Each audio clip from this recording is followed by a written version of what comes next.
The following lecture was produced by Glorian Publishing, a non-profit organization, and is one of hundreds of lectures freely available via download, podcasts, streaming radio, and transcription. These lectures range in topic and complexity in order to address the many needs of humanity. We invite you to browse our library of lectures, books, courses, and articles to find teachings that suit you. Through the support of donations, Glorian Publishing has published 40 books, hosts international retreats several times a year, offers free online courses, and many other valuable resources, available to anyone worldwide.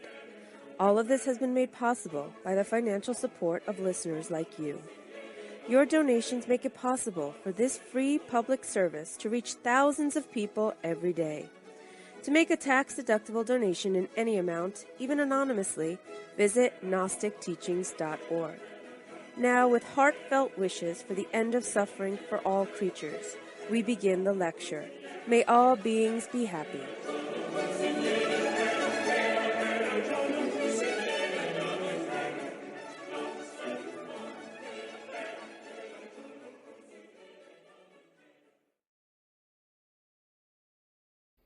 Many spiritual institutions describe the development of the cosmos and the appearance of any given cosmic unit as occurring under the process called involution. This is your brother in Islam, Yasir Qadi. I'm speaking to you from one of the houses in the beautiful valley of Kashmir. I'm sitting here with Basma, and she is an 11-year-old girl. She's in 5th grade. And when Reed Foundation discovered of this family, she had been an orphan since her childhood, and Reed has been sponsoring her throughout her entire education. In other words, from pre-nursery all the way up to the 5th grade, Reed Foundation has been taking care of her. And her teachers tell us she's one of the brightest students. And alhamdulillah, it's so great to see these young children being helped by Reed Foundation. But for every one Basma, there's thousands of others out there that need our help. And this is where we come into play. Brothers and sisters, I'm here on site, and I've been touring the valleys of Kashmir. I'm seeing what Reed Foundation is doing. I'm going into the lives of these children. And the fact of the matter is that no matter how much we give, there's always going to be a need. True, you cannot eliminate poverty, but for every child that you save, you have made an entire difference in his or her life. This child has a bright future ahead of her, alhamdulillah, inshaAllah ta'ala, because of Reed Foundation and because of the blessings of Allah that He has given us and allowed us to help people and little children like these. On Day of Judgment, brothers and sisters, on Judgment Day, we all have to stand and answer for our sins. It is my hope and goal that helping people like this will absolve us of our sins. You know, we're not righteous people. We all have our sins. But inshaAllah ta'ala, Allah will forgive us when we help other people. There's nothing better than bringing a smile to the people who most deserve it. Our Prophet ﷺ said that if you have a hard heart, then go visit the poor and help the orphan. And this is exactly what Reed Foundation is doing, educating those who need to be educated and sponsoring the orphans in their education. Brothers and sisters, for £30 a month, and wallahi, we spend more on tea and coffee per month. For £30 a month, we can make an entire difference in the lives of these children. We can change their opportunities completely. And for those of us that can afford to, we should sponsor 10, 15, 20 children. For those who can't, one or two, whatever Allah has given you. But wallahi, brothers and sisters, everyone amongst us, inshaAllah ta'ala, we can help at least one child. So I encourage each and every one of you to log on today and to make your commitment to change the lives of these children. Jazakumullahu khairan. Assalamu alaikum wa rahmatullahi wa barakatuh.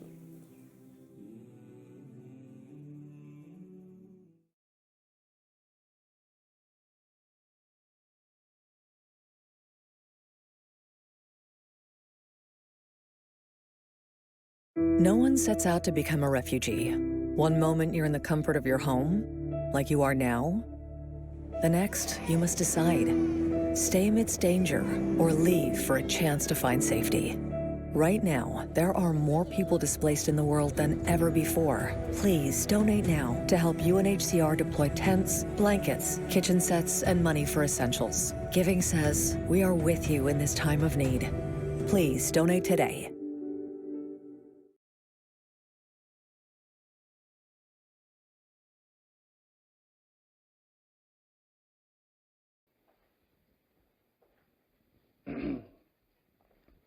Involution, as a spiritual term, is used in the traditions started by Rudolf Steiner, Blavatsky, Aurobindo, among many others. And this word involution in these schools refers to how the spirit descends into matter. Or in other words, how God becomes involved. So God involves itself in matter.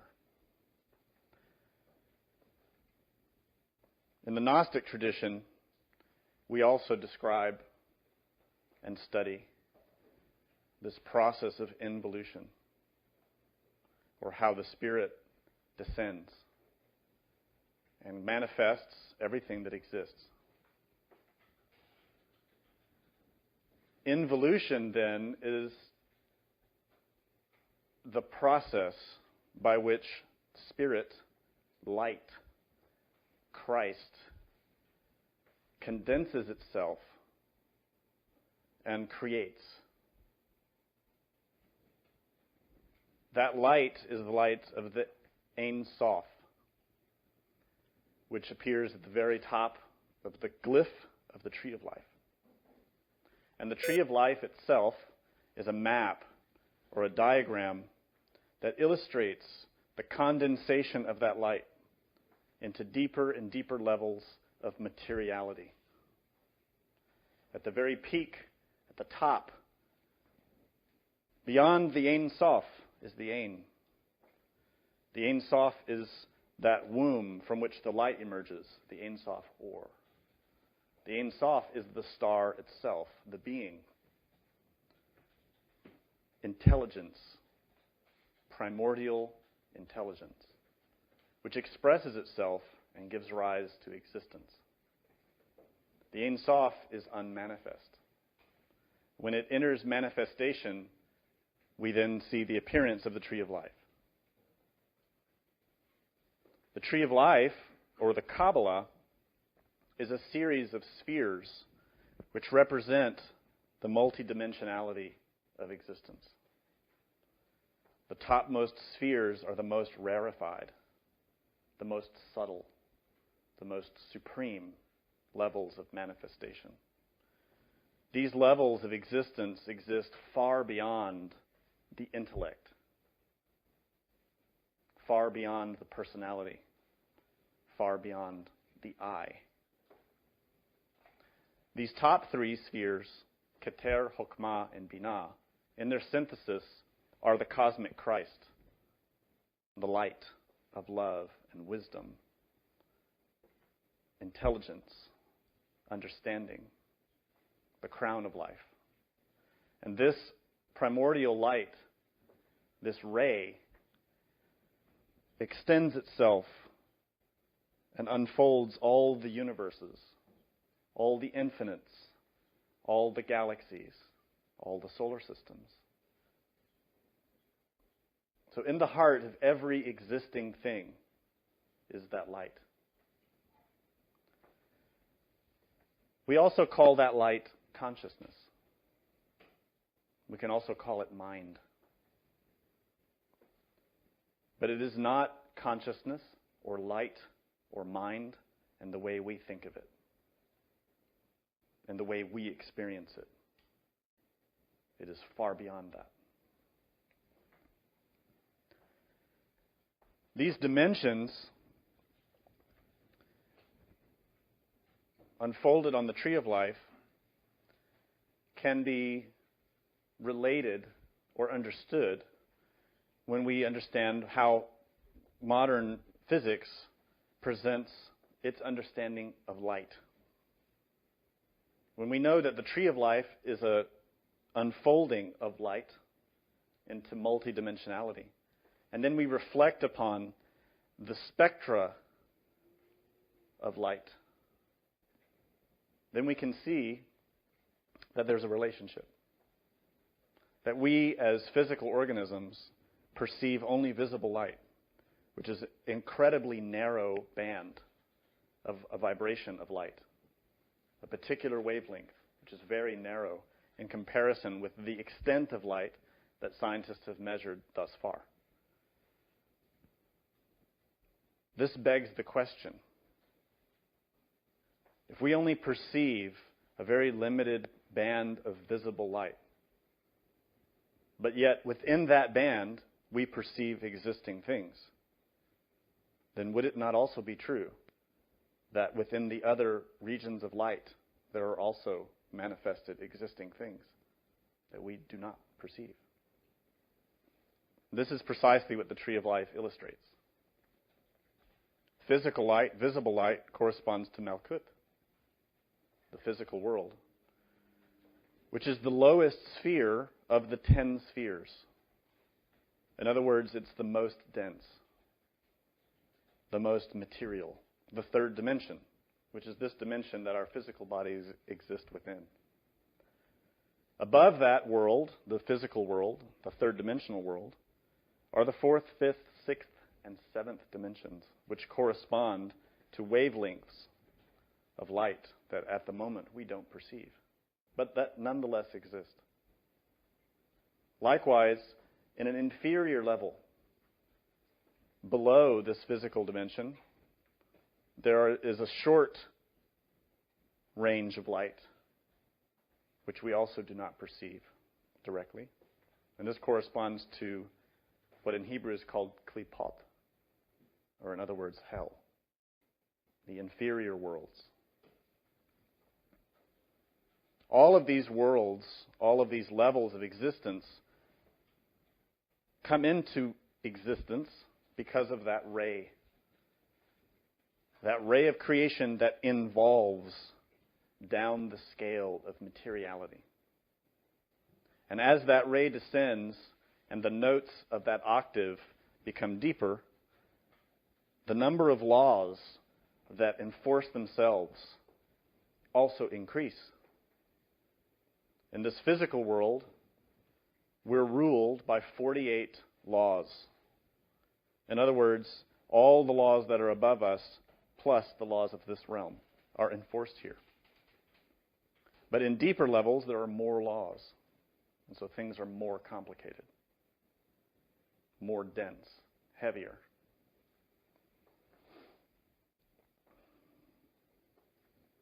During the course of any given cosmic day,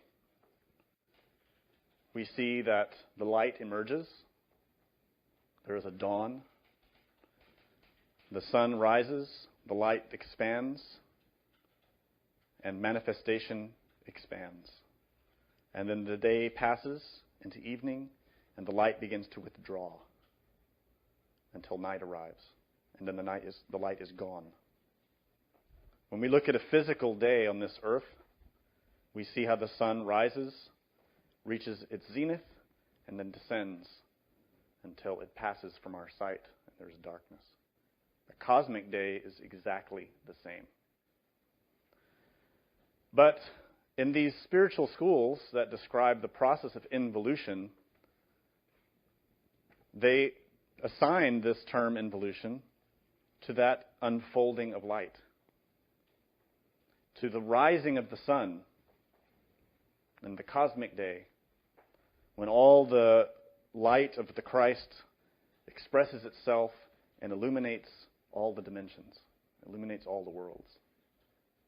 But there's a point of time at which that light begins to recede, when that sun will set and the light begins to extract itself and the twilight arrives. This cycle of day and night is processed in octaves and scales like a spiral.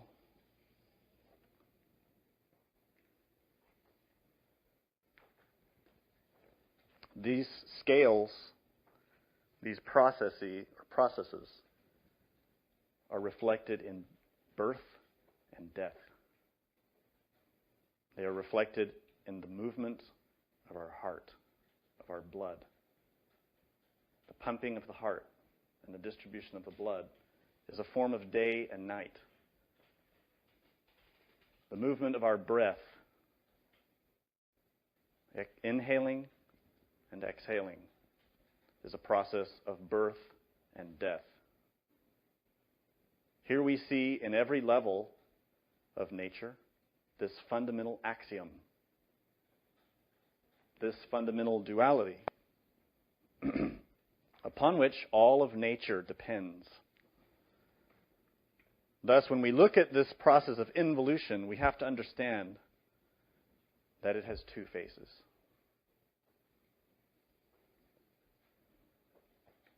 When the light descends and illuminates all the worlds, all the dimensions, there is a process that unfolds.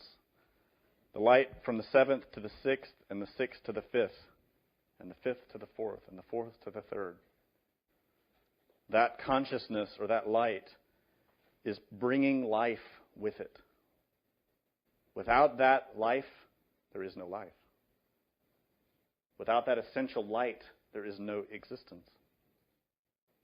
And thus, in ages past, at the beginning of this cosmic day, life was descending, involving through those dimensions until finally penetrating from the fourth to the third. And when that penetration occurred, life emerged in the third dimension.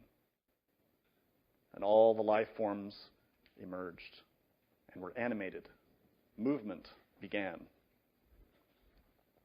This is true of every level of life and existence. That when that light penetrates into that sphere, that light animates energy and movement and matter. Without that light of Christ, there is only nothingness. There is no activity. There is no movement.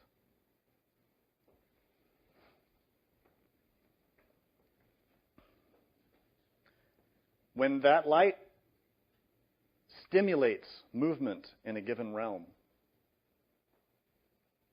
this initiates a process of cause and effect. Any movement produces a reaction, produces a consequence. And this initiates the process of life. Action and consequence, cause and effect. In other words, karma. The light itself only extends itself into the different worlds because it's driven by karmic impulse. It's driven by previous causes that must be satisfied. Those effects must be dissipated. So when the light emerges into the third dimension, that light, which gives rise to life, is pushed by the impulse of cause and effect, of some previous cause, which must satisfy itself, which must attain balance. In other words, this process of cause and effect, birth and death, is related to the law of the balance, the law of karma, evolution and devolution, birth and death, arising and passing. When the light animates matter and energy are stimulated into growth. Birth occurs. That matter and energy, combined with consciousness, produces life. In the heart of every existing thing, we have a triumvirate. We have three aspects. We have consciousness, matter, and energy. And it's these three which animate everything. Now, Einstein wisely pointed out that you cannot destroy either matter or energy.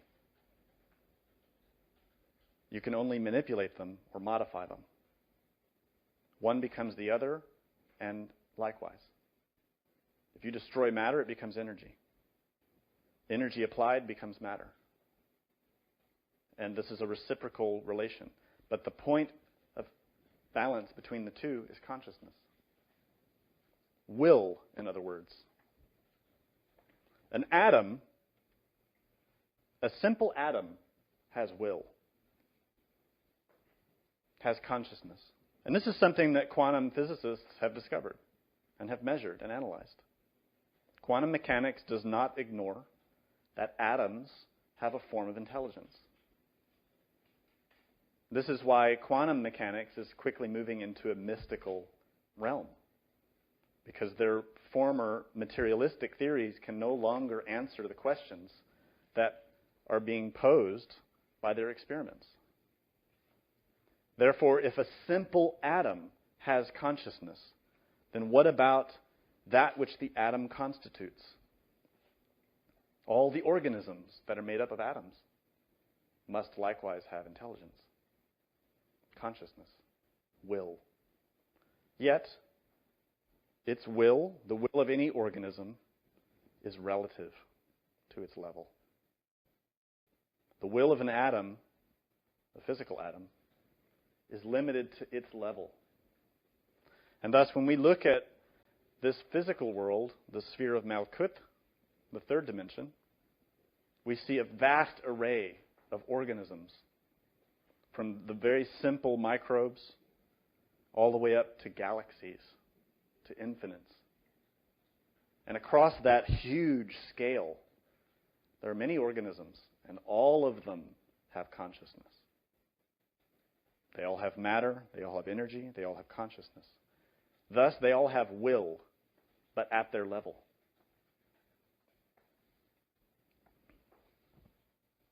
When the light initiates movement and birth in any given world, what it initiates is the first impulse for evolution, for development. The light animates the matter and energy and initiates the development of some organism. So when we analyze any given organism, we see that it's born and it begins a process of developing itself. We call this process evolution. When a baby is born, when it's conceived, the matter and the energy and the consciousness initiate a process of development, a process of evolution.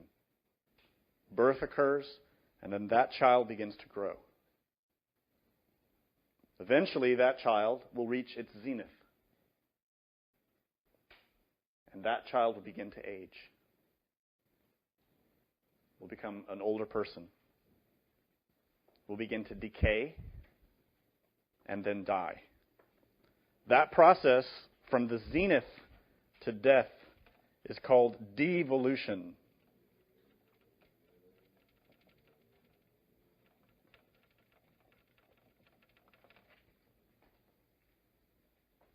Every existing organism evolves and devolves.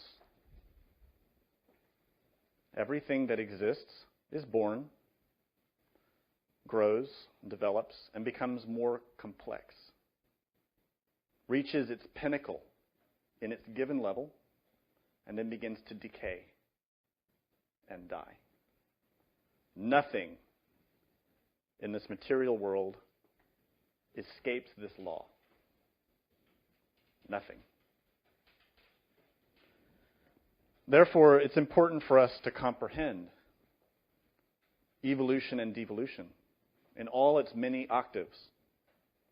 Our very physical body is a result of evolution and devolution in many octaves. In the context of one lifetime, we will experience our own octave of evolution and devolution according to the span of our life and all the factors that are applied to it. We grow and develop to a certain point, and then we begin to decay until we die. But this process that I'm referring to at the moment is simply applied to the physical body, to the mind, not to the consciousness. This is something else. One thing to understand about these two laws, evolution and devolution, these laws are what you would call in physics invariants. An invariant law is a law that requires that energy be returned to its original point of departure. And this is closely related with the law of karma. Karma states, just like Newton's third law, that an action produces a result. When you initiate an action, you also initiate the return. When you propel an energy, you also instantaneously propel the return of that energy. This is an invariant law. It's called a law of conservation. And this is how all energies are restored to their original balance. Another way to look at this is in a match. If you take a match, that match contains energy. And when you strike the match, that spark is birth. The flame emerges, and this is evolution. The flame reaches its peak, which is its zenith, and then it begins to recede, which is its devolution, decay. And then the flame goes out, death. And what you have left in your hand is inert, dead, a used match. Your physical body is exactly the same. Your physical body, when born, contains within it a certain potential of energy. It's struck when we're born. The flame that emerges is our life. When that flame goes out, that physical body is discarded. And yet, have you considered, where does the flame come from? How did the flame come out of the match? Because remember, you cannot create energy. Neither can you destroy it. So where did the flame come from, and then where did it go? This is something worthy of meditation. When you observe the sun, where does all that light come from? The sun cannot create light. The sun is merely a vehicle. The light passes through the sun, like a light bulb. A light bulb transmits light. It does not create it. All it does is it modifies the electricity. Where does the electricity come from? A generator does not create electricity. It is a vehicle through which that energy can emerge. Your physical body is the same. Where does the consciousness come from? This is the question that has eluded philosophers for ages. Where does the consciousness emerge from? This is a question we must answer.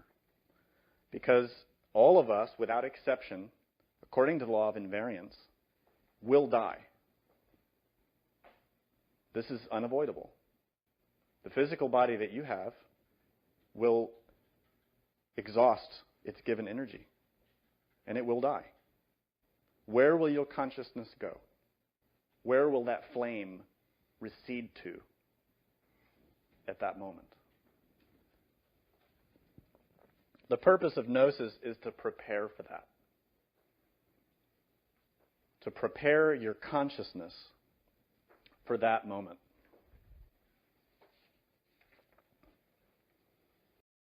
This is Wix.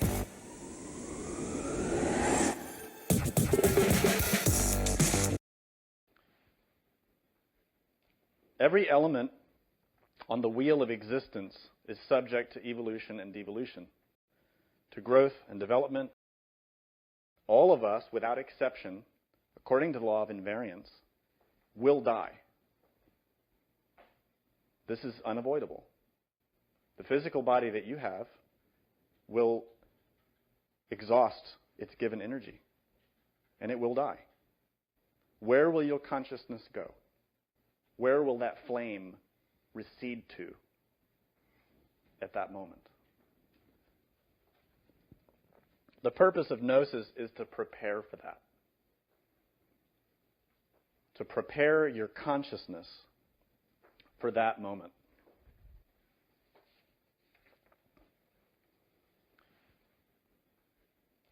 Every element on the wheel of existence is subject to evolution and devolution, to growth and development, to decay and death.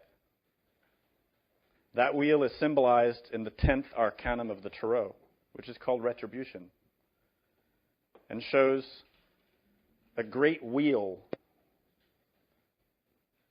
Upon one side are arising creatures, and on the other side are descending creatures.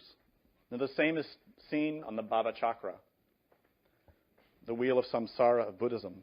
In the centermost wheel, we see this law, this invariant law of evolution and devolution. So life is based upon this cycle. But it isn't a simple wheel that just turns. It's much more sophisticated. Really, evolution and devolution is a spiral. A spiral which has the potential to move upwards and downwards. And this spiral affects all levels of matter and energy in different ways. So really the spiral is more like a thread of interwoven, interdependent tracks of movement. Regardless of which aspect we observe on this spiral of life, each preceding development or devolution is built upon the one before it. This physical body that we have now is a result of previous causes. It is the effect of previous actions.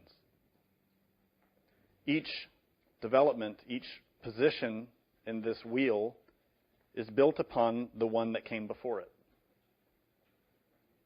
In other words, it's karmic. Your physical body is the result of the actions that you took previous to having it. But it is also the result of the actions of your parents. And this is invariant. This is unavoidable. We inherit a certain set of circumstances in our very atoms, in our very genes, in our organs. The way we move our bodies, the way we relate to our bodies, the way our mind functions is built upon the preceding steps. A plant inherits its characteristics from the plant that gave birth to it. That seed is the result of its parent. And that parent is the result of its circumstances and the forces that affected it, plus its inheritance. And so there's a vast chain of cause and effect that extends through time.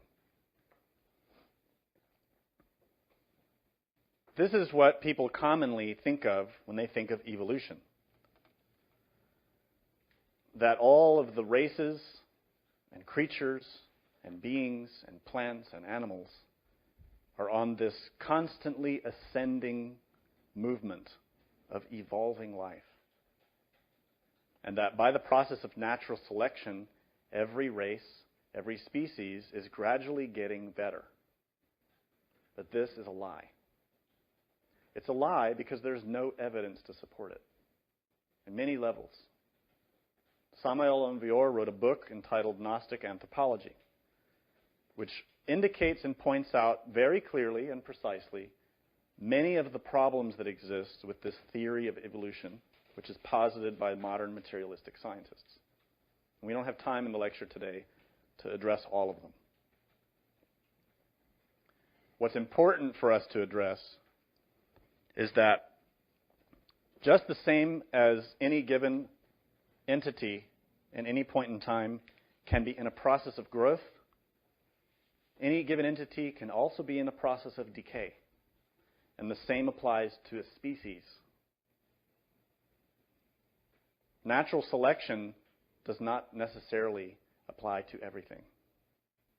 It has its place. But we see species in the world now that are not improving their chances of survival. They're getting worse. They are decaying. Entire species of animals and plants that are decaying, devolving, reaching the end of their cycle of existence. In other words, entire species are born, develop, reach their peak, and then decay, and then disappear from the earth. And this has happened through countless ages. But nowadays, somehow, we don't seem to understand that this is part of nature. In the same way that any organism grows and then decays and dies, entire species do this. And how do we find them? By analyzing their characteristics. If we look, for example, at primitive cultures, most of the time, scientists treat primitive cultures as some kind of anomaly, some kind of isolated group that's simply a reflection of our supposed past state. But what scientists fail to realize is that in many cases, these so-called primitive groups are just devolved. They are human beings that once had a former glory, but because of their particular circumstances and their particular karma, have entered into a long, slow death until they eventually disappear. The so-called cavemen were devolving human beings, degenerated human beings. We can also see this when we look at the human species in the context of its different civilizations. Everyone's heard of the rise and fall of the Roman Empire. And here you see a beautiful example of evolution and devolution, birth and death in one empire, one group. But that same process applies to entire species, to entire races. It's important for us to always seek to expand our own understanding of life, and to not expand it just based on ideas and theories, but to observe nature. Nature contains within itself all of the evidence we need. But if we observe it with preconceptions, we will not see it. A good way, or a good illustration of all the factors that we're describing in the lecture today is to observe the waves hitting a beach.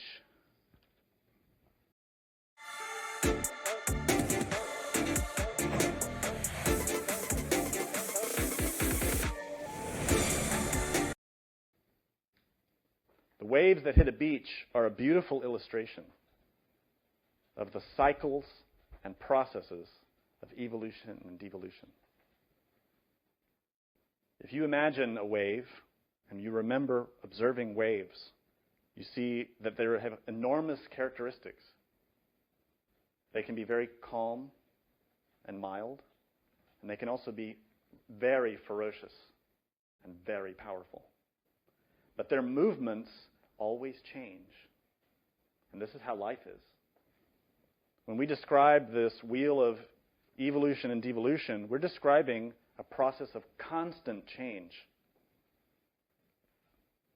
constant movement, which is initiated by that involution of the light into matter and energy. That's the spark that initiates the emergence of the flame. So these waves rise from the ocean, build in power according to the forces that drive it, according to the forces that influence it, like the wind.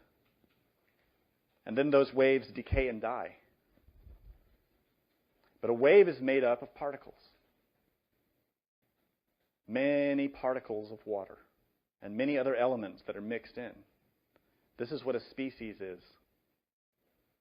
Any species on this earth is like a wave.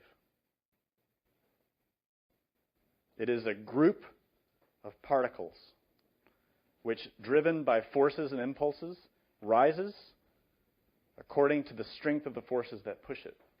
It's modified by the forces that influence it. In the case of a wave, we know that the surge is pulled by the moon, and then the wind hits it and shapes the wave. These are karmic forces when we apply it to our analogy. Karmic forces from the past and karmic forces of the circumstances. All of the pine trees in the world have a process of evolution and devolution. That whole group of pine trees, all the pine trees in the world, form a group. And inhabiting each of those trees are sparks or particles of consciousness, which subside within those trees in order to acquire knowledge of that level of existence. And those trees are transformers of energy, transforming energies that they receive and expelling energies back out. So there are enormous, complicated laws that are managing all of the species and life forms that exist in this physical world. And every species has its own characteristics, its own capacities, its own limitations. A mineral has energy and matter and consciousness in its level. Minerals form the lowest of the kingdoms of Malkut. But it's minerals that form the basis upon which life can exist here. When the cosmic light of Christ enters into this physical dimension, the minerals receive that light and become active. And minerals receive, transform, and transmit energy according to their level. And in every mineral is consciousness according to its level. And the same is true of the other kingdoms. Superior to the mineral kingdom would be the plant kingdom. And superior to the plant kingdom would be the animal kingdom. And in all of these creatures, we see many levels of mind, many levels of sophistication and development. Each one having its own idiosyncrasy, its own capacity. We cannot say that a dolphin has the same kind of mind as an amoeba or as algae. They have a totally different kind of mind. In other words, the light that inhabits that organism has more experience. Do you grasp that? The light develops itself from body to body, from existence to existence, gradually gathering more and more experience. Stated another way, the light of the Ein Sof, which is within us, our own particular inner star, sent its ray into manifestation, into the existing dimensions. But that ray, when it first entered, had no consciousness of itself, consciousness of its own happiness, had no real development. So it enters into existence as a simple spark without experience. Gradually, little by little, that spark gathers experience through the inferior kingdoms, receiving energy, transforming energy, and transmitting energy. And it becomes more complex, more sophisticated, more powerful. The pinnacle of the animal kingdom, we see animals who are extraordinarily beautiful and who start to show glimmers of independence. Because you'll notice through all the lower kingdoms, all the minerals and plants and animals move in waves, in groups. They have collective mind.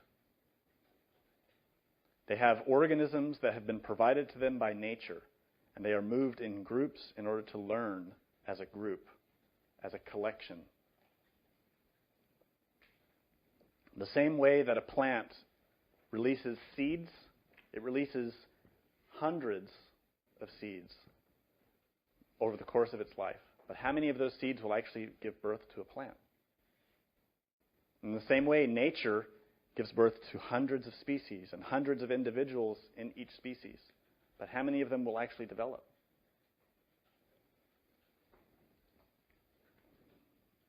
This collective mind that develops through these lower kingdoms reaches its peak in the animal kingdom. And we see certain animals that have evolved to a point where they have the flavor or the appearance of individuality. They can begin to act on their own. The larger, more sophisticated animals. But the spark of consciousness that inhabits that organism has gathered experience through all its previous incarnations, then needs to develop something new. It needs to develop individual will. Because even a lion or an eagle can only behave in accordance with the behaviors of a lion or an eagle. In other words, it is modified by its inheritance. It can only do what an eagle can do. It can't go beyond that. So that mind, the vehicle for that spirit, has to inhabit a new organism, which has further capacity. And that organism is humanoid, like you and me. That organism, the humanoid creature, sits at the very top of this great wheel. The humanoid organism, is the most perfect creation that nature, mechanical nature, can produce. It is the most sophisticated, it is the most complex, and it is also the most dangerous. The animal mind that the spark develops through the lower kingdoms enters into a humanoid body and is given something new. While all the lower forms of creatures have consciousness and they have mind in their level, they do not have reasoning. The humanoid receives reasoning, the ability to compare. The ability to compare things and then act from individual will based upon their own analysis. This is unique to the humanoid.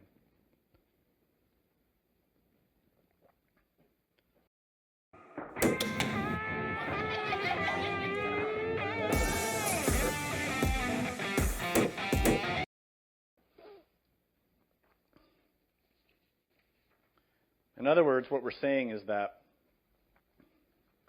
this wheel is like a ladder.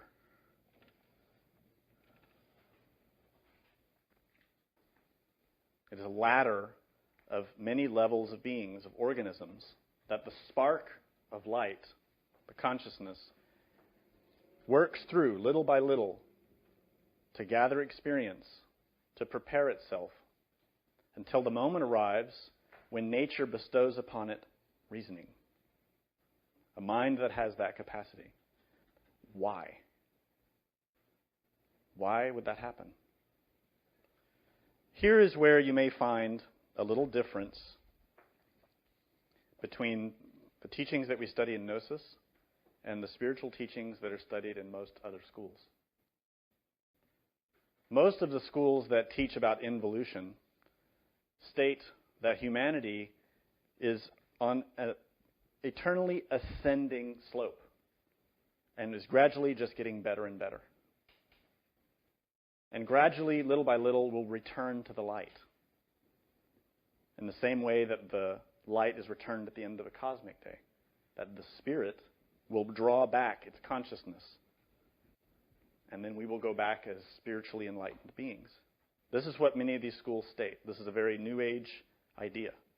And science believes something comparable. That life in its movement is just simply getting better from day to day.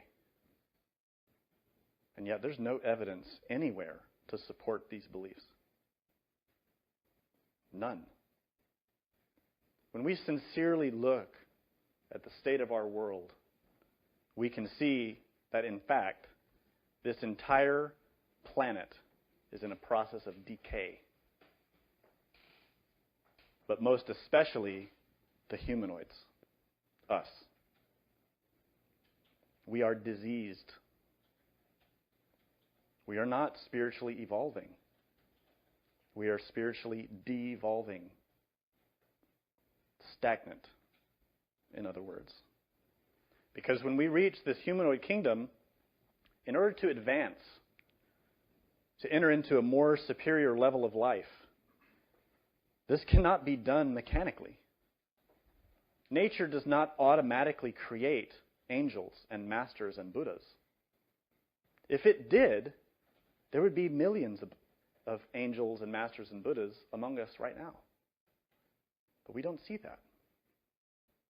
What we see among us are murderers, rapists, thieves, and liars. Where is the supposed golden age of humanity going to come from? From our greed? From our lust? From our anger? From our hate?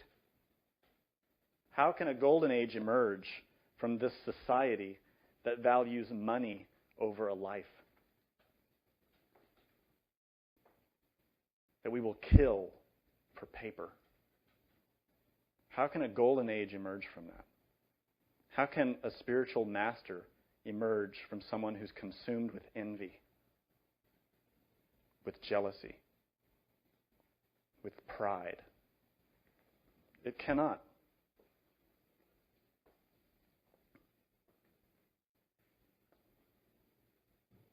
The humanoid creature can become an angel, a Buddha, but not mechanically, by will. This is the difference. The humanoid creature has to develop will, individual will, not collective will, individual. This is because to become an angel, to become a master, is to become a creature with tremendous power. And to wield such power, you must have understanding. You must have wisdom. Why would God give this diseased humanity spiritual power?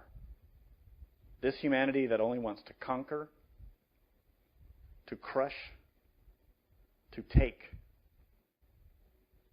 Why would God, the angels, the Buddhas, bestow upon us the gifts of clairvoyance, of astral travel, of powers over the four elements of nature, the ability to move from dimension to dimension at will, when we are consumed with pride, when we're consumed with desire, when we are influenced from moment to moment by resentment, by envy, by craving?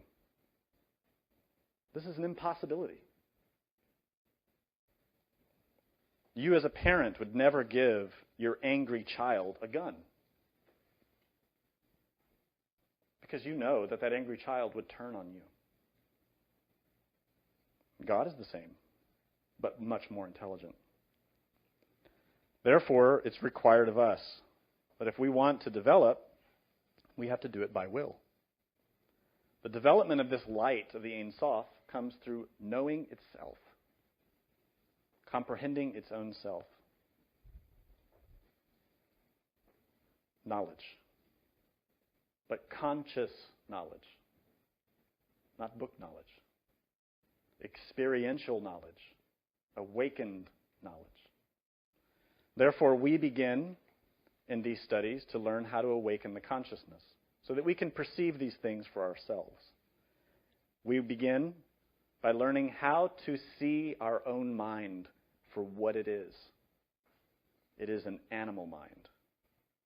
It is a mind that nature bestowed upon us because we needed it to develop in those levels of nature. But now, to become a real human being, we have to discard the animal mind, the mind of desire and instinct and impulse, and create a human mind. The word human is a compound word. Man, M-A-N, comes from manas, which is a Sanskrit word related to mind. We have an inferior mind, manas, animal mind, which is capable of behaving as an animal. Hu is related to spirit. A human is someone whose mind is controlled by their spirit.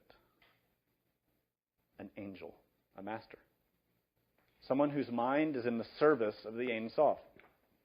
Someone whose mind has will that acts in accordance with the laws. Does not break the laws of nature.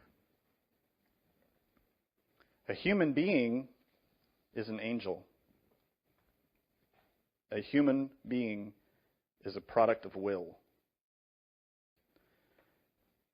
The point of life is not simply to emerge as a humanoid, to eat, to drink, to make children, and to die.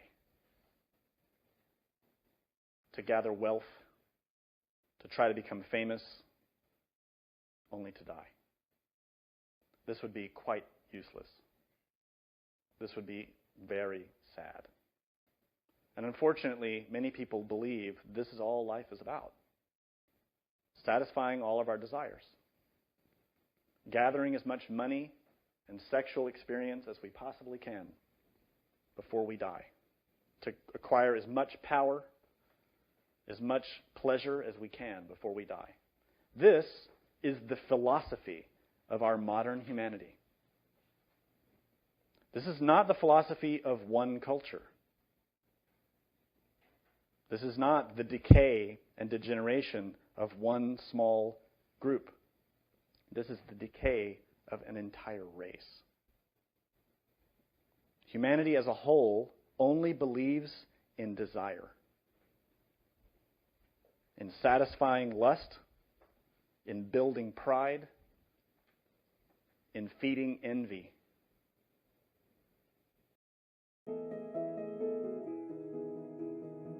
Hua Reed Foundation. None of these things have anything to do with God. All of these things are the ego, the I. And if you'll recall, in the Ein Sof, in the Christ, there is no I. There is no ego. If we want to return to that light, we cannot have ego. We have to be free of desire, at perfect peace, with absolute equanimity, no craving, no aversion, but awake and clean. Life does have a point. Life is not in existence simply for the satisfaction of desires. As a matter of fact, when you look closely at life, when you look closely at nature, you can see this. If you observe our place in the world, you can see that all of the minerals, all of the plants, all of the animals provide an environment for us. An environment within which we can gather and acquire tremendous amount of self-understanding. All the minerals and plants and animals provide to us a theater within which we can act. In some way, it seems as if all of nature exists just so that the human being can appear on the stage. But not the human being as we are now. The human being we are now is diseased and is destroying itself, destroying its own habitat. We're destroying our own food. We're corrupting all the plants. We're making all the animals extinct, or we're bending them to our will. We're corrupting the very air we breathe. We're poisoning each other with lust, with pride, with fear. What animal destroys itself? What animal destroys its own habitat, its own food supply? Only a diseased one. Only a sick one. Only a sick and diseased animal bites the hand that feeds it. Only a sick and diseased animal bites the hand of the doctor, which is what we do. We bite the hand that feeds us. We criticize and attack those who try to help us. This includes our parents. This includes the people who hire us to do a given job, and then we turn and criticize them and gossip about them. This is true of our spiritual leaders who give us the teaching, and we in turn gossip about them, criticize them, put them down. We're the only creatures who do that, who are so diseased with the I, with the ego, that we destroy the very support that gives us existence. We're eating off our own arms and legs. This is very sad. But it is a fact. And how can a golden age emerge from that? How can a golden age emerge from this society that celebrates violence and lust? That rejects consciousness, that rejects patience, love, charity, compassion. Our society as a whole laughs at these qualities. And you can see that if you observe any aspect of our society, in the media or in our relations with each other. We love our anger. We love to stand out. We love to be noticed. We love to get things from others. We love to get something for nothing. But unfortunately, life is not the way we think it is. This idea that live fast and die young, whoever dies with the most toys wins, this concept is false. Why? Because energy and matter cannot be destroyed. Remember? Every time we feed pride, every time we act on lust, every time we protect our fears and our envy and our jealousy, we instill energy into those psychological elements. Thus, when we die, that mind still traps enormous energy. All the energy of all of our egotistical actions in our lifetime are still there. What happens is that with our physical death, all those energies are not in the physical world. We have the same sort of cycle that we see in the rising and passing of the sun. But that sun is consciousness. When we're born, the consciousness enters into the body, and we're born. That is our cosmic day. That is our little manvantara. When we die, the light recedes. The physical body is left inert, like the match. That light goes to another dimension. It recedes. Yet, that light is trapped. It's trapped in klipot, in the inferior dimensions, modified by all those heavy laws. Karma. This is where pride lives. This is where lust lives. This is where fear exists, in hell. Our own psychological hell. Our own karma. Therefore, when the physical body dies, the light recedes into limbo, until such a moment as the impulse of our karma drives us back into a new physical body, driven by karma. And then we begin to play out all of the residual effects from our previous actions. But what is worse, we add more. Because we continue to be identified with pride, with fear, with envy. And so we add more onto the pile of garbage that we've already accumulated. This is the state of humanity. Death is no answer.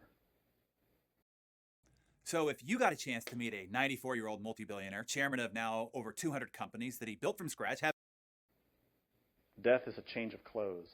Death is a movement from one day to another. It is not an end. The only way to escape this terrible cycle is by will.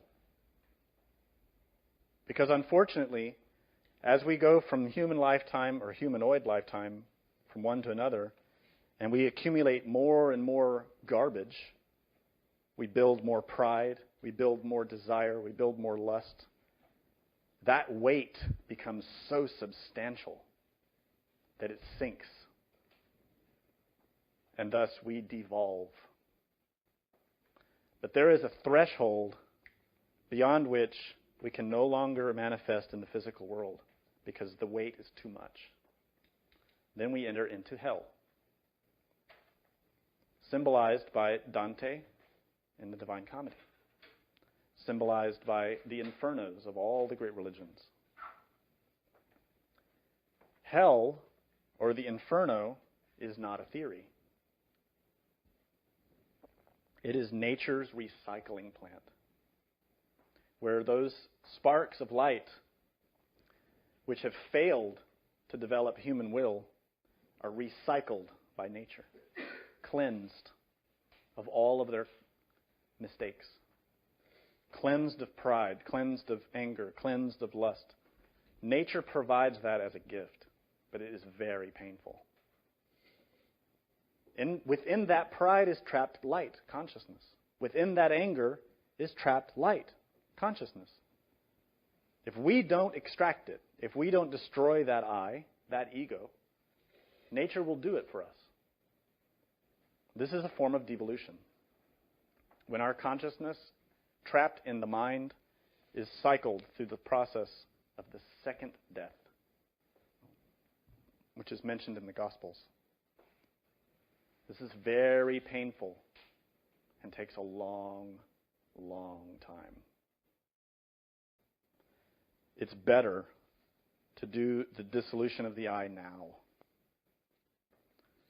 to destroy all those thoughts of desire, emotions of desire, and impulses of desire now, while we have a chance. This is called revolution. To revolt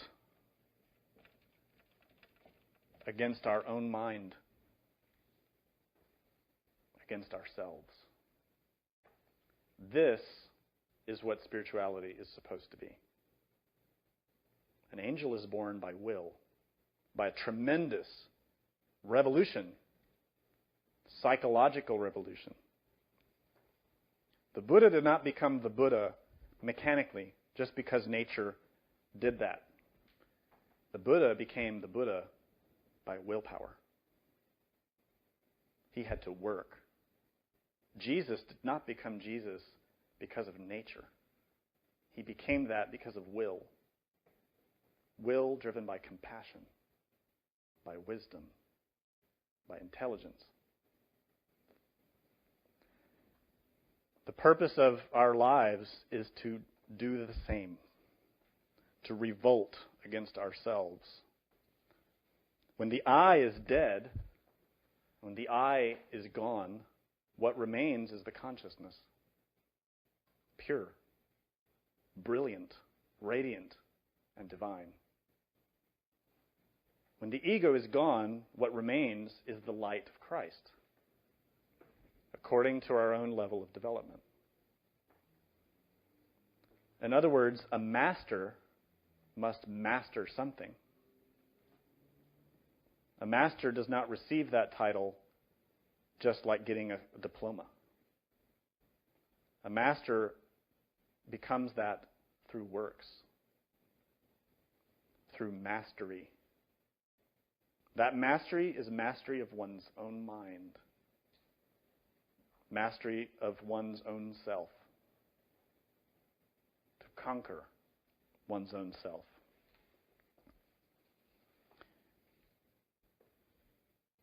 We've had millions of years of evolution. Human beings, humankind, has been developing for a very long time. And if this current civilization is the peak of evolution, according to the theories that are given, then it is extremely depressing. If thousands upon thousands of years culminate in this sick and perverse culture, that is a very sad thought. If all the sufferings of all of our ancestors culminate in the rape and betrayal and destruction that's going on now, that would be abominable. Thus, we can see that this is not evolution. The result of going along the way we have has resulted in the ego. All of the experiences that we've had through life thus far, acting according to the way we've been acting and following the theories that we've been given, has resulted only in suffering. Suffering is not becoming less. A golden age implies that people do not suffer, or suffer very little. But the suffering of humanity in these moments is so intense, we have no conception of it. Because we're all in our own little world, just concerned with our own little petty concerns. Worried about our next paycheck, or worried about our little project, or worried about our computer, or our car, or worried about our spouse, or thinking about next week and we've got this meeting or a job, or we're going to go here or there. So petty, so shallow, so insignificant, like pieces of dust. We have no conception of the pervasive suffering that afflicts humanity. The disease that is ransacking the hearts and minds of everyone. Because we are asleep. The consciousness that we have within us is sleeping. We have not developed it. We have not awakened it. And thus we are in our little cage of thoughts and feelings and sensations, swept along by the great wave of this humanity, which is expiating itself against the rocks of existence. That wave has a great deal of energy, but it is at the point of death. The wave of humanity is striking the rocks. The rocks are the end of the line. That wave is subsiding now. And what is the result? Humanity is entering into the abyss in waves. The end of this race is happening. No one in Atlantis believed it. No one in the Roman Empire believed it. No one in any of the great civilizations like the Aztecs, none of them believed it. But they were warned and they were told, if you persist in the way you're behaving now, you will enter into hell. And you will be recycled by nature. And everybody laughs. Ha ha ha. Hell is an illusion, they say.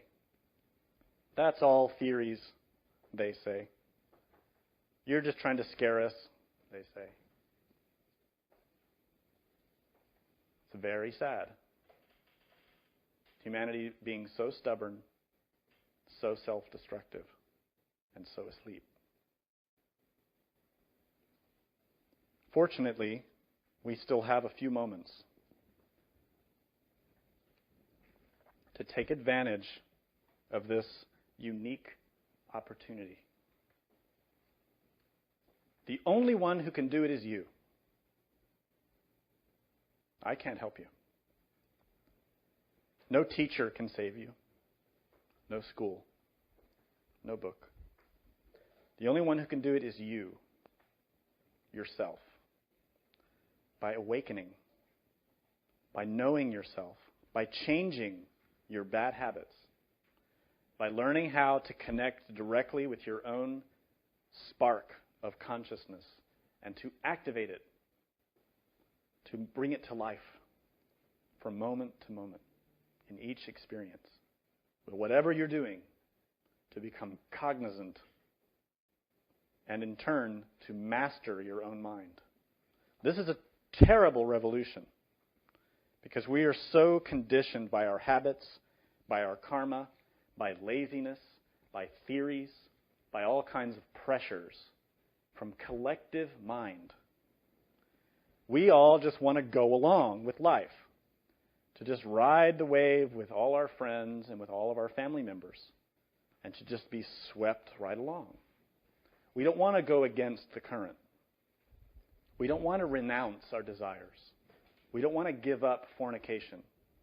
We don't want to give up our addiction to sensations. We don't want to give up our pride. We don't even want to give up our anger or our resentment or our hurt feelings. We love them too much. Thus, we condemn ourselves to death. Not just physical death, the second death.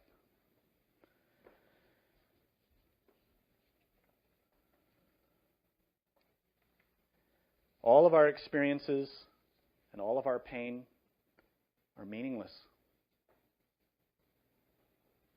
This is the saddest part of all. They are meaningless. Remember the law of invariance? It returns energy to its primordial state. When we provoke anger in ourselves and we project that energy must return. This is why we suffer. That energy comes back to us. It is our own fault. We blame everybody else, but it is our own fault. If we didn't react, then that energy would return, and that situation would be null, satisfied, zero. We'd be done. If that karma came, that suffering came, and we did not react, and we just accepted it, then we would pay. But we don't do that. We react. We get mad. We get upset. We become emotional. We get sad. We want revenge. So what do? We inject more energy. And thus the cycle begins. And our suffering grows. In the end, when nature takes us to clear us of all these debts, nature applies all those energies back onto us. All of the things that we did to project all those energies in the wrong way is returned once more, and we suffer the consequences. This is the nature of hell. It takes a long time, because we've been doing this stuff for a long time. Eventually, when all the debts are paid, all the energy is flat again, everything is made balanced, we start again. Exactly where we started before, having gained nothing. Zero. A simple spark who's just been swinging around the wheel of life for millions of years and has acquired nothing. No development. Just lots and lots of pain. Fortunately, nature gives us a chance to do it over, to try again.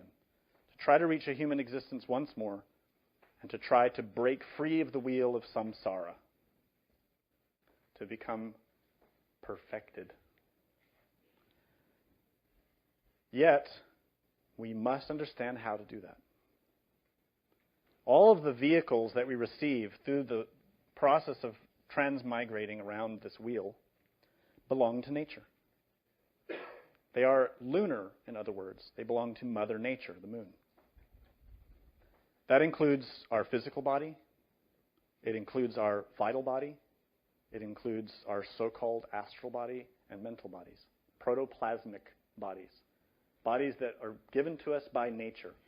These are vehicles through which we receive, transform, and transmit energy.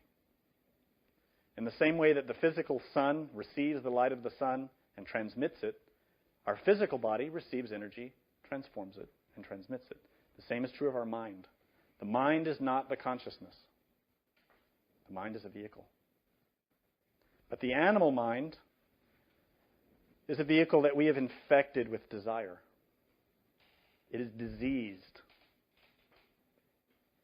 To develop individual will, to return to the light, we have to abandon the bodies of nature.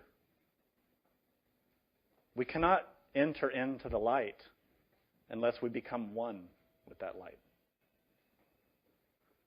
In other words, we need vehicles that can receive, transform, and transmit that solar force.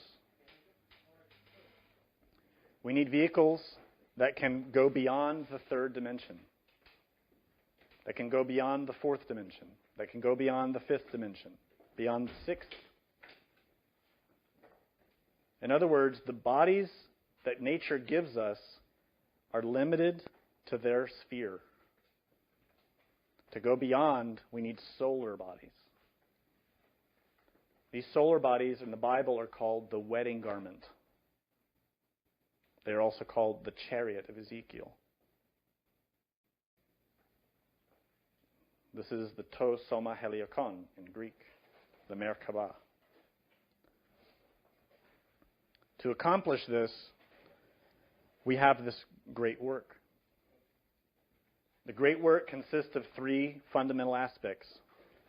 Birth and death are two of them. It's part of nature. To enter into a given place, there has to be a birth. But that birth, in the context of this work, is the birth of the soul. The birth of the solar bodies. That's one aspect. Another one is death. In order to pass to a new life, the old life must die. In order to enter into worlds of light, to enter into that ladder to heaven, all of our desires must die. Our self must die. And this is the mystical death symbolized by the beheading of John the Baptist, by the martyrs of all the great traditions, by the crucifixion. That is a mystical death within which our own ego must die. Why? The ego belongs to hell. We cannot enter into heaven and take our ego with us, because the ego does not belong there. There is no place in the superior worlds for pride. No place in the superior worlds for vanity, for envy, for jealousy. All of those things must die. And the third factor is sacrifice. The light itself descends and manifests as an act of sacrifice, an act of love. To become one with that light, we have to become a vehicle of that sacrifice. And this is exemplified in the lives of all the great teachers. Jesus, who sacrificed himself. Buddha, who sacrificed himself for others. Krishna. All these great masters and teachers came to teach this path. Let us not be the way collective mind drives us to be, which is to betray all of those teachers. The collective mind of humanity hates the truth. The collective mind of humanity crucifies the Christ and betrays him. To go against that is to go against our own mind. Not just going against the people that are around us or outside of us. The betrayer is our own I, who betrays the Lord in our hearts, in our minds, and outside as well. Do you have any questions? You talk about revolting against the mind. Many students get the mindset of, I guess, initiating with condemning themselves. You know, now is this helpful or is this harmful in the process of, The revolution against the mind is not a condemnation of oneself. It's a very easy thing to condemn ourselves or to praise ourselves. Neither of these accomplishes anything. In order to walk properly with these three factors for the revolution, it is necessary for us to be in balance, neither condemning nor praising our own self. When we work for our mystical death, to analyze the I and destroy the I, we have to do this dispassionately, disinterestedly. Do you understand that? Without craving or aversion. Condemnation and praise are two sides of a pendulum. To comprehend the I requires equanimity. To be in the Tao. To be in the middle. Yes?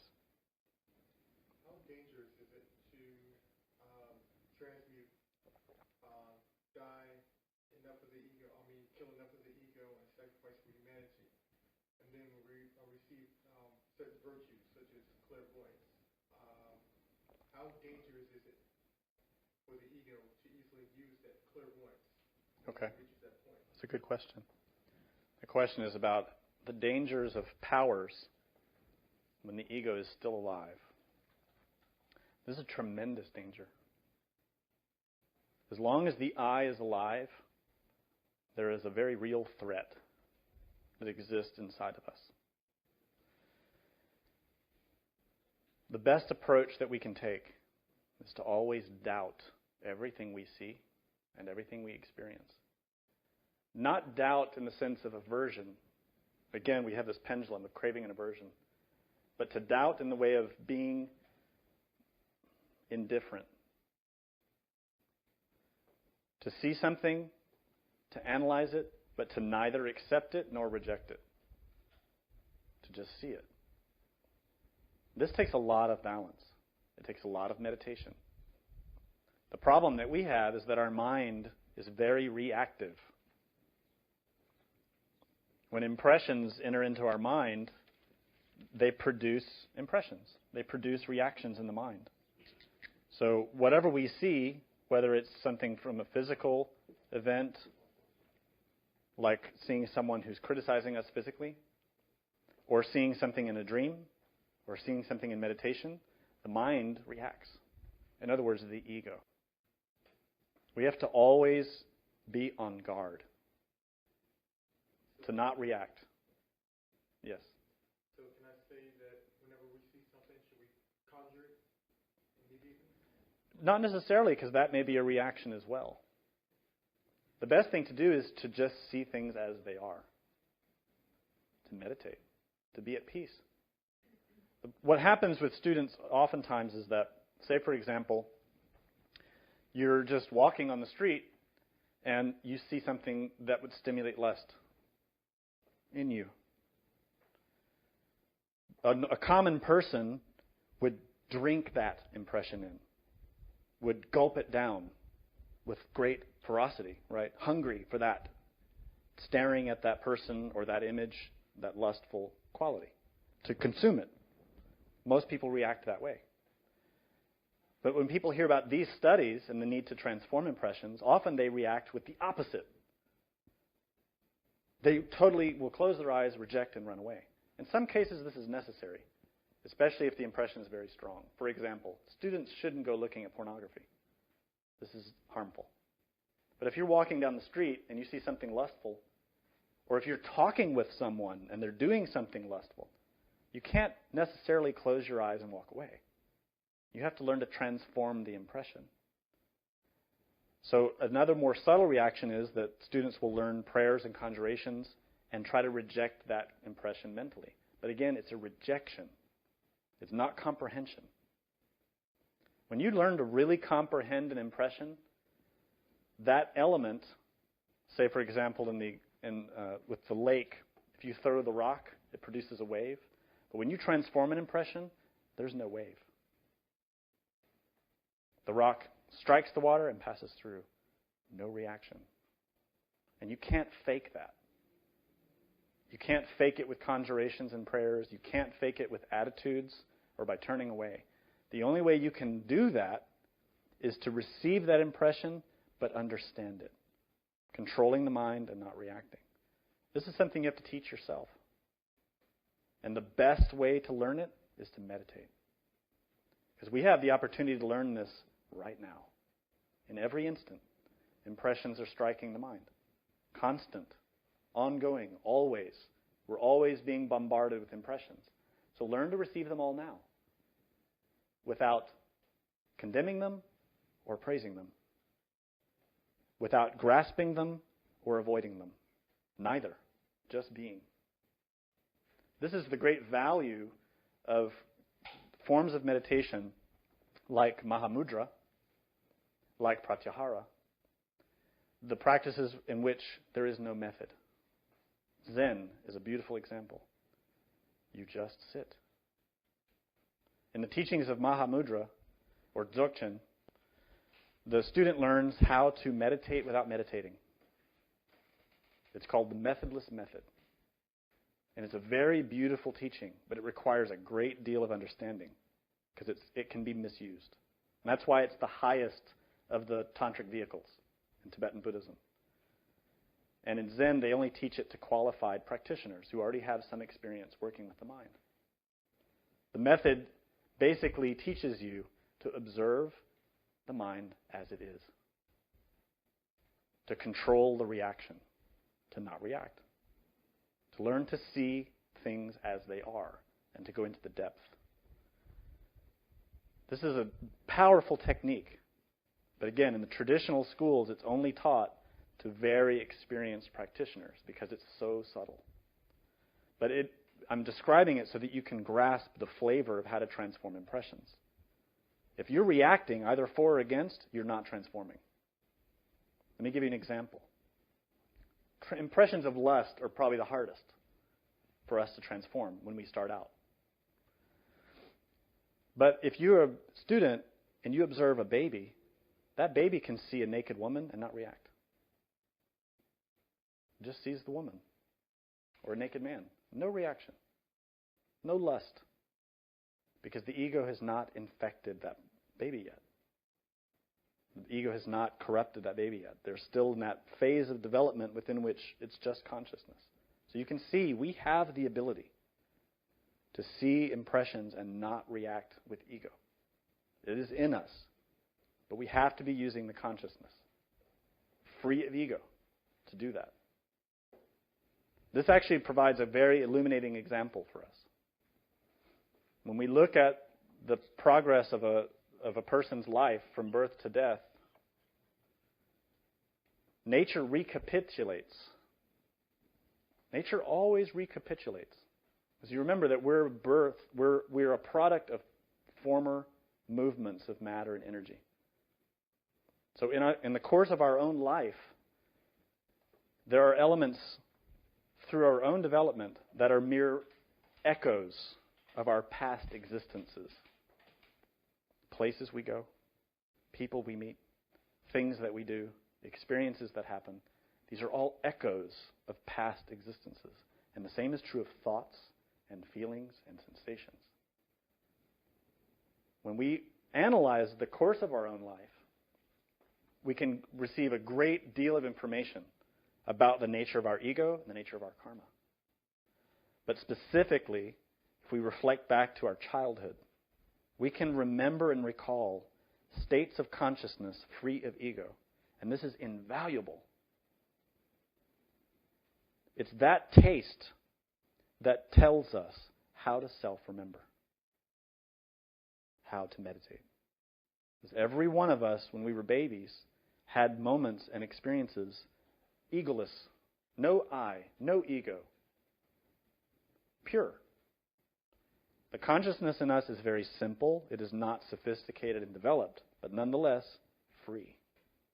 And that memory of that flavor, that taste, can give you the direct understanding of how to use it now. So this is a great value that you can find by meditating and reflecting on your own childhood. Any other questions? Yeah, one more. Mm-hmm. Same thing applies. Like when one, and to all the students who are new to this, please forgive me, to reading tarot cards. Mm-hmm. Does that same danger apply? You know, we pray to our divine, our divine mother, to all the divinities, what have you, to help us. But even if we do that, can it be also dangerous when we're doing the tarot card readings and the ego can just manipulate that? Of course. You have to meditate. When you get any kind of symbol, whether it's from the tarot or from a dream or meditation, you have to meditate further. Because our own ego is always there trying to filter and corrupt, to interpret. Remember, the Master says the I is an interpreter. We don't need that. What we need is intuition, which spontaneously comprehends the real meaning. But the I has to be removed. So we need samadhi. We need to meditate. Then you can grasp the real meaning. That's the only place, when the I is not there, that you can definitively discover the true meaning of something. While we're physical, we don't know. While we're here, as we are, with the ego very much with us, we cannot have that confidence. There's a question in the back? You said that we enter into hell when we can no longer manifest in the physical world. But I was under the impression that during the time we are devolving, we are manifested physically as devolving animals. Is this also true? Well, what I said was in synthesis. The question is about the process of devolution and how we enter into the inferior worlds. The process of entering into the inferior worlds is gradual and immediate at the same time. When our ego is very heavy, that ego belongs to hell. And there are cases, probably more than we would like to hear about, of knowing that certain masters and teachers have reported encountering parts of their own ego in animals that they encountered physically. So our mind is so heavy with ego and karma that the masters in the law, out of compassion, will take certain parts of that mind and place it into the organisms of animals in order to start that process of devolution, to lighten our load temporarily, to give us a chance to work. This is a compassionate act. But there is a threshold at which we have exhausted our opportunities. If we demonstrate no serious endeavor or effort to revolt against our own mind, our own being is the one who puts us in hell. Our own being is the one who says, it's useless. My child is not listening to me, only wants to feed his desires. I've tried to help him as long as I can, but he's not returning to me. So our own being will cut that tie and we descend. Like that. Now, what happens here is quite sophisticated. The consciousness is in the abyss, trapped in the ego. But that ego is made up of a multiplicity of elements. Some of those elements belong to lower spheres, some to higher spheres of the klipot. Some of those elements will also have physical bodies as animals.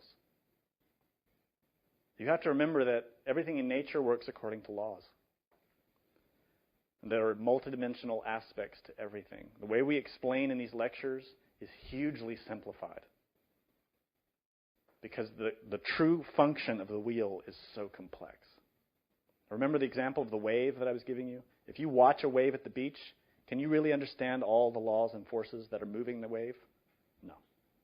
And that's just one wave.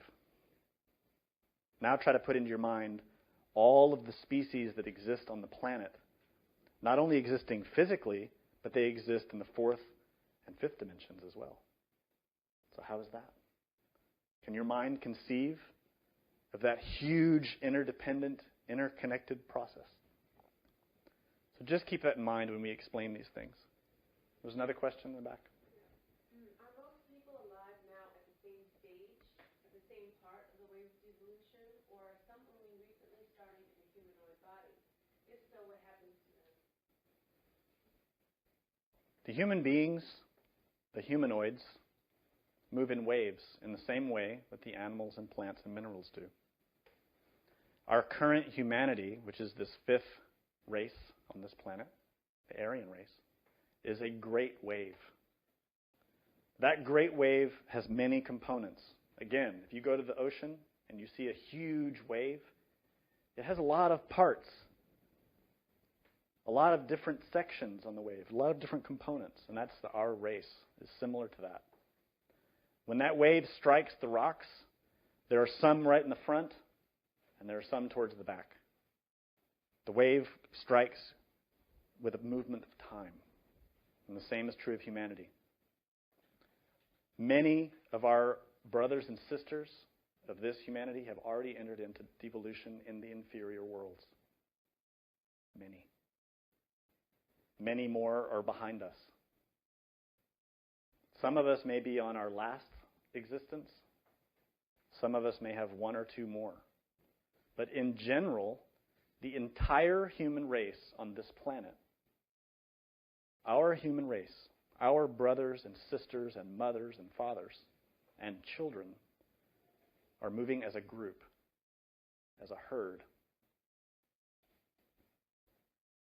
There are a few who are exceptions to that, but so rare, there's almost no point in discussing it.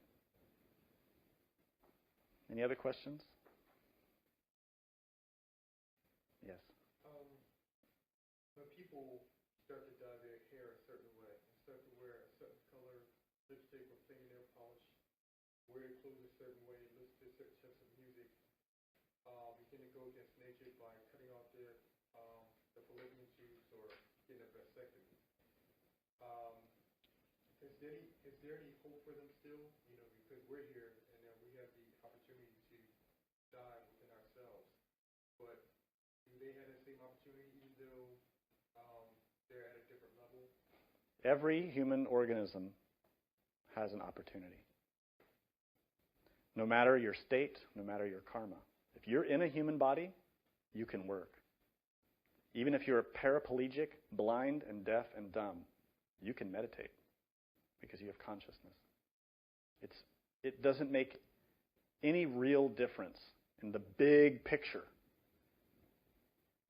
as long as you're making effort.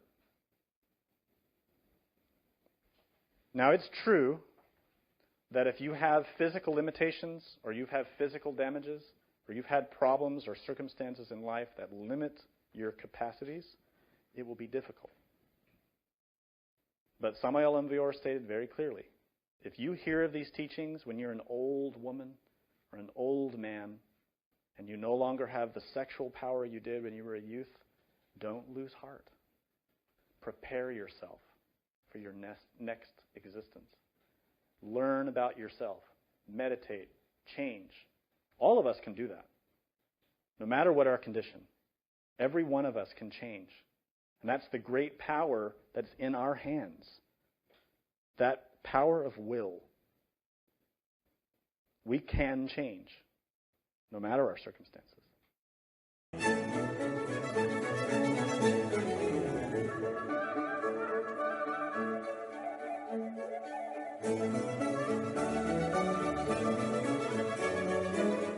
To learn more about what you learned in this lecture, we invite you to explore the books published by Glorian Publishing, available from booksellers worldwide. You may also be interested in online courses or upcoming retreats, all of which you can learn about at gnosticteachings.org. All of this has been made possible by the financial support of listeners like you. Will you help others to benefit from this knowledge? Most spiritual schools recommend a donation of $10 to $20 per lecture. Every donation helps. Make a donation now at gnosticteachings.org. Thank you. May all beings be happy.